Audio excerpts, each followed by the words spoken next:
Hello and welcome to skill Bangla. এক্সপোর্টের ক্ষেত্রে ভারতের মুকুটে এক নতুন পালক যুক্ত হলো। কি সেটা? আমেরিকাতে এখন যদি 3টে ফোন বিক্রি হয় তো তার মধ্যে একটা ফোন মেড ইন ইন্ডিয়া। কিভাবে সম্ভব হলো এটা? কিছু বছর আগেও আমরা দেখেছিলাম যে আমেরিকাতে বিক্রি হওয়া স্মার্টফোনের 82% হচ্ছে চীনে তৈরি হয়।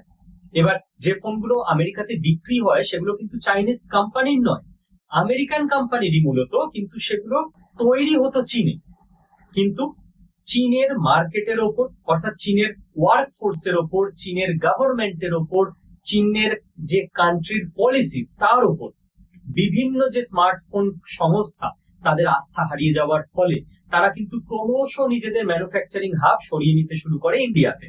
এবং মূলত ইন্ডিয়াতে আইফোনের মারাত্মক ম্যানুফ্যাকচারিং এর ফলে এতটাই বেশি পরিমাণে এখন আমরা আইফোন এক্সপোর্ট করতে পারছি যে আমেরিকাতেও 36% যে ফোন বিক্রি হচ্ছে সেটা ভারত থেকে এক্সপোর্ট করা, এবং চীন যাদের 82% মার্কেট শেয়ার ছিল সেটা নেমে এসছে 49%-এ।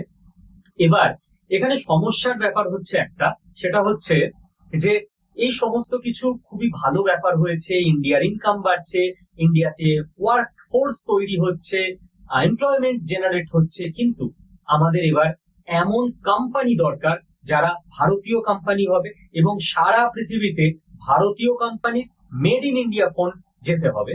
এখানে একটা আশার আলো এটাই যে অ্যাপেল থেকে শুরু করে বাকি এরকম সংস্থাগুলো তাদের যে ম্যানুফ্যাকচারিং ইন্ডিয়াতে করছে, এর ফলে ইন্ডিয়াতে সাপ্লাই চেইন তৈরি হচ্ছে, দক্ষ ইঞ্জিনিয়ার তৈরি হচ্ছে এবং দক্ষ ওয়ার্কফোর্স তৈরি হচ্ছে। তো ইন্ডিয়াতে কিন্তু পজিটিভ অ্যাটমসফিয়ার তৈরি হয়ে থাকছে।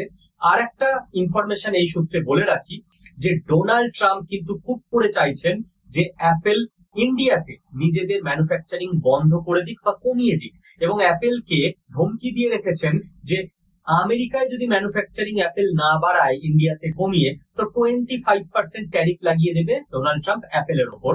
এদিকে ইন্ডিয়ান গভর্নমেন্ট অ্যাপেলকে বলে রেখেছে যে 30% পার্টস ইন্ডিয়াতে তৈরি হতে হবে এবার থেকে 2028-এর মধ্যে। তো অ্যাপেল উভয় সংকটে আছে। অ্যাপেল চাইবে যে আমেরিকা এবং ইন্ডিয়া দু জায়গাতেই তাদের বিজনেস চলুক, তারা লাভবান হোক। আর ভারত আমেরিকার এই যে সম্পর্কের টানাপোড়েন, এইখানে কিন্তু ভারতকে জিতিয়ে দিতে দরকার হবে ডক্টর জয়শঙ্করের নেতৃত্বে আইএফএস অফিসারদের দক্ষ একটা টিম।